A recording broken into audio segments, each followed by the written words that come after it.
So what is up, ladies and gentlemen? Welcome back to our YouTube channel, Gentle One TV. So for today's video, another update naman tayo patungkol sa kambal na Australiano, no? So this video is from Kalingap TV.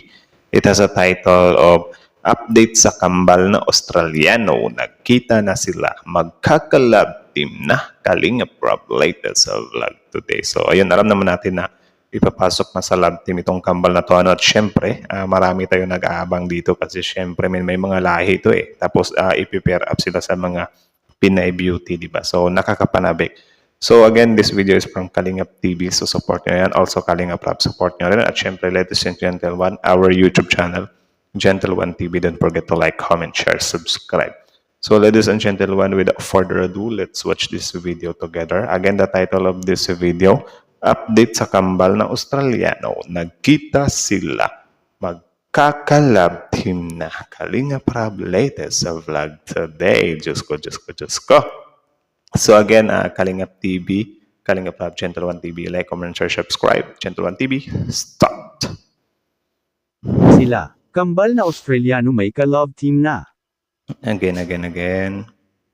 Nagkita na sila, kambal na Australiano may ka-love team na.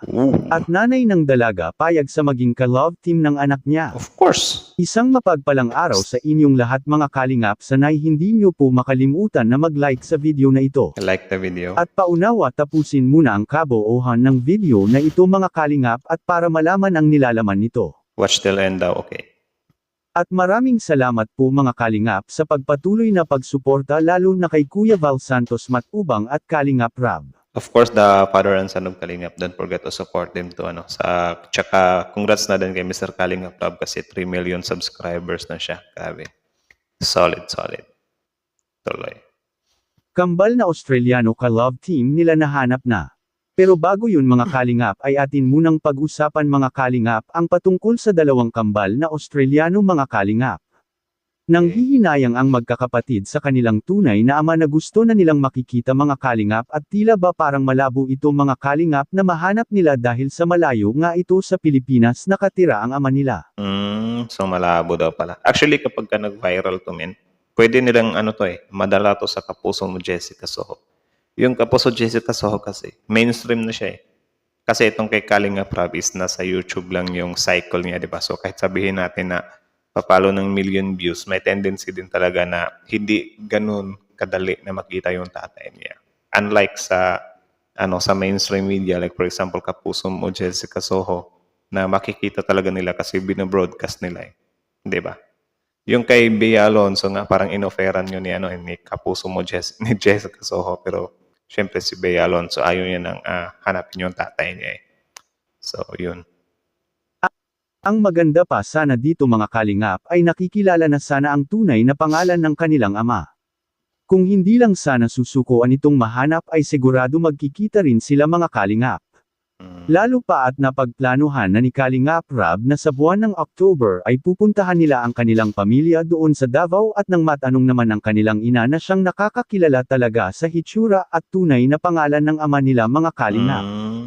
At nakapagdesisyon na ang dalawang kambal mga kalingap na sa Daet Camarines Norte na lang sila. So, parang pala to, nabuntis yung nanay nila tapos iniwan ng Magpapabahay foreigner. dahil sa mahirap, anya sa Davao de Oro ang maghanap buhay at walang kasiguraduhan ang kanilang pamumuhay doon mga kalingap. Okay. Kaya nga sila lumuwas ng Daet dahil para makapagpatuloy ang dalawa sa kanilang pag-aaral at dito nila napiling magtatrabaho para kapag nakapagtapos ito balang araw matutulungan nila ang sarili nila at pati na ang kanilang mga kapatid at ang mama nila mga kalingap. So, yun, which is hindi naman talaga siya malabo, kasi alam naman natin na dito sa Pilipinas ay sobrang dali lang mag-click kapag foreigner yung yung tawag siya, nakikita nila, especially yung mga foreigner na nagtatagalog. Kaya nga dito sa Pilipinas kapag merong Pinay na meron siyang partner na foreigner tapos nagba-vlog sila, sinusuportahan din talaga sila ng mga kababayan natin So ito sila kahit nasabihin natin na foreign looks lang sila, syempre ang first impression na makakita nito ay parang mixed to, half to or something like that. Diba? Actually, hindi nga sila parang half parang pure nga sila na pure foreigner eh, di ba? Magandang halimbawa itong magkapatid na kambal mga kalingap dahil hindi kailanman pumasok sa isipan nila ang mangligaw ng isang babae na may magkakagusto naman talaga sa kanila hindi lang sa itsurang anyo kundi sa kanilang kasipagan ay ito palang magugustuhan na kaagad ang dalawa sa isang babae mga kalingap. Tama. Samantala hindi nga maiiwasan sa dalawang kambal mga kalingap na magkaroon ito ng ka-love team sa Team Kalingap at bakit ko po ito nasabi? Dahil Bakit? gusto rin kasi nila ang magkakaroon sana sila ng ka-love team at makagawa ng serye katulad sa mga beneficiary ngayon ni Kalingap Rab na naging matagumpay sa buhay dahil nagkakaroon ito ng ka-love team. At may mga nagsasabi rin naman mga Kalingap na sana anya ay hindi na i-love team ang magkapatid na kambal mga Kalingap at baka matukso. Ito nga din eh. Actually, paulit-ulit na to na parang, yun nga, parang ini-stop nila or pinipigilan ng mga tao. Ang gusto nila na ano na lang daw, tulungan na lang daw agad, something like that. Pero yun hindi kasi naiintindihan ng mga tao na yung pabahay kasi sobrang magastos siya. 'Di ba? Tapos syempre, parang ano naman yun na parang yung ibang talent is nagpapakahirap sila na mabuo yung mga dream house nila, 'di ba? For example, si Carla, si Viancy. Tapos halimbawa ito, parang iano lang sila na, okay, wag na kayo mag-love team. Gawan ko agad kayo ng bahay na malaki, something like that. 'Di ba? Parang unfair din yun sa iba na nagsisikap din. Ika nga nila, parang ano lang siya eh, do your best and God will do the rest. Or kumbaga parang ganun lang din na kahit nasabihin natin na ginawang kasangkapan si Mr. Kalinga Pravis, parang need mo ding pagtrabahuan yung pagtrabahuan yung tawag diyan, bahay. Ika. Tapos sa iba naman na magsasabi na bahay lang naman yan, lugi-lugi. Men, ang binibuild up diyan is yung yung career, 'di ba? Do you think si Carla when time comes na magso-solo na siya na mag-vlog, walang susuporta sa kanya? Of course, meron susuporta sa kanya dahil sa pagpasok niya dyan sa love team, 'di ba? Kaya ito, kahit sabihin niyo na parang bahay lang naman, something like that. Actually makikinabang din naman sila diyan eh in the future, 'di ba? Kapagka gumawa na din sila ng mga sarili nilang YouTube channel. 'Di ba? At least ganun, may pantawid na sila. 'Di ba? It's just, ngayon, need lang talaga nilang magpa-build up muna kay Mr. Kalinga Prab, 'di ba? So yun yung point. Hindi lang yun basta-basta na bahay, something like that. Pati pangalan bini-build up dyan, okay? Pa ito at tutuhanin nila ang kanilang love team. Maaring madali rin magkagusto ang babae na maka-love team sa dalawang mga kalingap dahil mga gwapo naman si Edwin at Edward, Tama. at sa kabilang dako naman mga kalingap kambal na Australiano magkaka-love team na at pumayag na ang nanay sa magiging ka-love team nila makikita po natin sa video. Who's that? Ayun, gusto nila i-love din sila dun sa Australiano. Gagi. Ganda nito ah. Actually, parang hindi siya pure Pinay beauty. Parang may mix din siya, Para siyang si Kisses. Kisses Dilavin. Dilavin ba yun?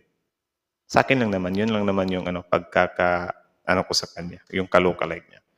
Kayo, ano sa tingin niyo? Pero parang siya, maganda din naman siya, men. Maputi. Nabasa ko yung mga comment. Pero love team lang naman po yun. Hindi naman yung Actually, maganda nga din yung nanay. totohanan yun, di ba? Sa inyo pa rin naman yun, Pero kung gano'n, magbubuka yung love team. Parang yun, parang sa pelikula ba? Parang love team na. Okay po sa inyo, mga gano'n. Okay naman kasi parang yun.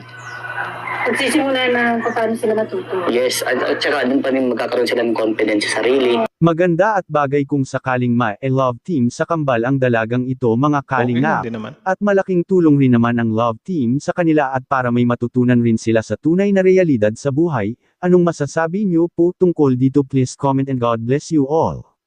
So, yun lang naman, ladies and gentlemen. So, this video is from Kalingap TV. So, supportahan nyo yan. Original video link in the description box below. Also, Kalingap Rap. Support nyo rin. Tapos, syempre, Gentle One TV. Don't forget to like, comment, share, subscribe. So, kita nyo naman yun. Grabe. Mistiso. Yung kambal na Australiano. Tapos, yung pair up. Sobrang ganda din. Grabe yun. Grabing combination yun. Though wala naman akong say doon kasi syempre. Ay parang tawag dyan. Yeah, parang magka-level naman talaga sila. 'Di ba? Tapos yung babae parang artistahin looks din siya, eh. Sorry ha if di ko pa siya kilala. Comment nga kayo sa baba kung sinong pangalan ng babaeng 'yan, para malaman ko din, 'di ba? At saka malaman din ng iba na hindi pa din nakakilala sa babaeng 'yan. Maganda siya, yung nanay niya din kasi maganda din, eh. Tsaka magkamukha sila ng nanay niya. Tawag diyan, nagmana sa nanay, something like that. So kayo, anong masasabi niyo dito, ladies and gentlemen? Comment down below, tapos yun, pag-usapan natin yan sa comment section. So again, tingnan na natin kung ano yung mostly komento ng taong bayan dito. Ang ganda ng dalawa, bagay na bagay po. Magandang tambalan to, sigurado. Sana po kay Marian Love Team ang isa. Bagay sila. Yes na yes, daming kilig, pogi, maganda, dalawa, elder sister, ganda. Oo nga eh, kambal naman din sila, no? So, kanino kaya ipapartner yung isa? Marami namang mapapakilig nito. Agree ako doon. Nanay ang kinilig. Ang ganda ng babae. Maganda nga eh. Kaya nakita ko siya. Maganda siya. Actually, bagay sila ditong si Edward ata. Edward. Yeah. Edward or Edwin. Parang yun. Grabe yun. Ibang klase. May aabangan na naman tayo, men. So again, ladies and gentlemen, comment down below your opinion. Tapos yun, pag-usapan natin yan sa comment section. So again, ladies and gentlemen, like, comment, share, subscribe. Gentleman TV is out.